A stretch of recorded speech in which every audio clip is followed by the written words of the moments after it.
So this is DaviD TaL, and we've climbed all the way up this hill to give a very special view and to connect a couple things in the Balagan connection today. We are in the middle of the country, literally in a place called Migdal Tzedek. And I will ask my trusted assistant to take me over in this direction. And as you can see, there is a fortress behind me, left over from the Crusader period and the Arab period, and a big massive quarry, because this is where the limestone mountains connect to the, the Mediterranean plain. But I'm here mainly because this view gives us an opportunity to understand something profound about Israel. If you look closely at the background behind me, you can see the city of Tel Aviv. The city of Tel Aviv is the center of Tel Aviv. It is, a suburban center. It is a metropolis. There's Tel Aviv in the middle, and there's Bat Yam on one side, and Ramat Gan on the other side, and Ramat Aviv. You're looking at the main metropolis, basically, of Israel. But right behind Tel Aviv is the Mediterranean Sea. And this is what I'm trying to stress right now. If you look closely at what I am, the skyscrapers of Tel Aviv, if they were not there, you would be able to see the blue of the Mediterranean Sea. But let's take a quick walk around here closely and connect something else. And again, I want to say thank you to my amazing assistant here who is helping me kind of do all of this. But if you look behind me, you can see that there's a city with some white buildings right here. And just beyond them, the city goes, or the hills go barren. You're looking at the hills of Judea in this case. Literally the hills of Judea. And what I'm trying to say is this. The neighborhood that you see right there, and there's one behind that, that's the green line that separates what is Israel from in 1948 from what became Israel in 1967. The border between Israel and the West Bank is literally where you see the second group of houses right there. And if you think about it closely, it's about 10 miles in this place from that group of houses to the Mediterranean Sea. What I'm trying to say is this is Israel's waist. This is how narrow Israel gets in the middle. Trusted assistant, follow us. I want to point out something else.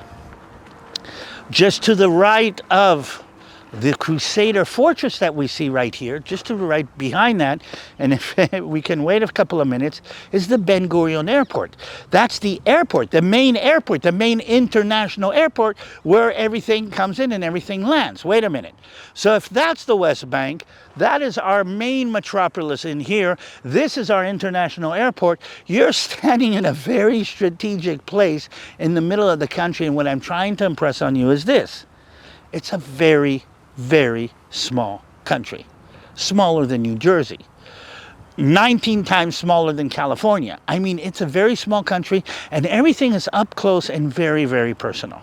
The fortress that you see behind me has a story from the Crusader period. Okay, the king of Jerusalem, okay, had an argument with his sister about who is going to rule. He wanted to rule alone. She wanted to rule together. She ran down here, head out here. Here's where she lost the battle. Salah ad-Din, the great Arab leader that actually vanquished the Crusaders from this area, actually conquered the fortress and ruined it. Later on, you can see the stone quarries that were here. There were battles that were fought here in 1948. When I'm trying to say is all of this comes together, but let's go back, because after all of this, all of the history, we are back. And the city of Tel Aviv, the modern city of Tel Aviv, is a metropolis. It is an industrial center. It is a high-tech research center. All of the big high-tech companies have research and development centers in Tel Aviv. It is our entertainment center. We've got a movie industry going on here. It is a commercial, it is an economic center. It is the center of everything that Israel is, the modern Israel is. And what's interesting, again, like I say, names have meanings, okay? I'm standing on another tel. A tel means layers and layers and layers of inhabitation, one on top of the other, okay? In this case, this tel, and let's move out. I love this idea that I have an amazing assistant here. Okay, if you can see, this Tel has the tomb of a very famous sheikh on top of it. And again, layers of interpretation from different periods. That's what Israel is. So the word Tel means hill, mound. In this case, Tel Aviv literally means the hill of spring. The hill of spring, the new hill, and everything that that means. Why am I standing here? I need you to understand a little bit about what Israel is. 5 miles in that direction, West Bank, Palestinian Authority is what really controls this part of the West Bank. Okay, 5 miles in that direction, the Mediterranean Sea. This is how narrow Israel is. The main route leading south and north, right behind me, route number 6.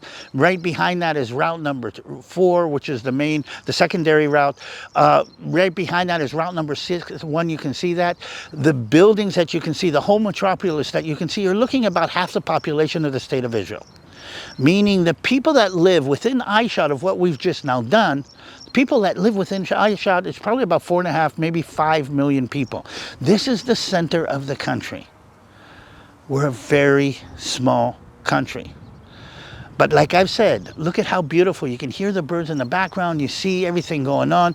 Okay, you can see the olive trees over here. You can see the limestone quarries over there.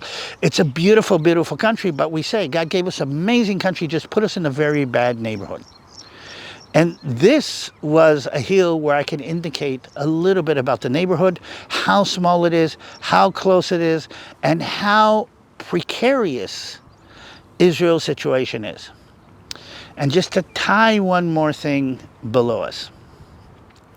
After all of this, and we talked about crusades, and we talked about Arabs, and we talked about Old Testament, we talked about New Testament, right down there underneath me is a little fortress called Antipatris, an old Roman fortress that sat on one of the main roads between Jerusalem and Caesarea. And according to New Testament, Paul was brought here to the fortress of Antipatris on his way to Caesarea for his final trial before he was put on a ship and sent to Rome. Shipwreck and everything on the way. This is God's land. This is where it all comes together. The thing is that, you read the New Testament, you read the Old Testament, it's like a big, massive land. God's land is a very tiny little, I'm going to say, for lack of a better word, and I hope I don't offend anybody, it's a tiny little theme park where every corner has a different theme. Every corner has a different ride. Every corner has a different issue. Every corner has a different biblical aspect. And today, every corner plays a role in what's going on today. And if you know anything about the Bible, is playing a role in what's going on in the future. So this is DaviD TaL. This is a Balagan connection on Migdal Tzur, Migdal Oz, Antipatris, all of the above. And I just wanted to connect this. And while we're looking at it, here's an El Al flight coming into land as we speak. Again, whoever sits on this hill actually sees the plane on final descent. This is Israel in all of its beauty and all of its glory and all of its sensitivity. DaviD TaL, Balagan Connection. We're back in Israel. We're going to start doing more and more of these as we go along. Hope to see you here soon.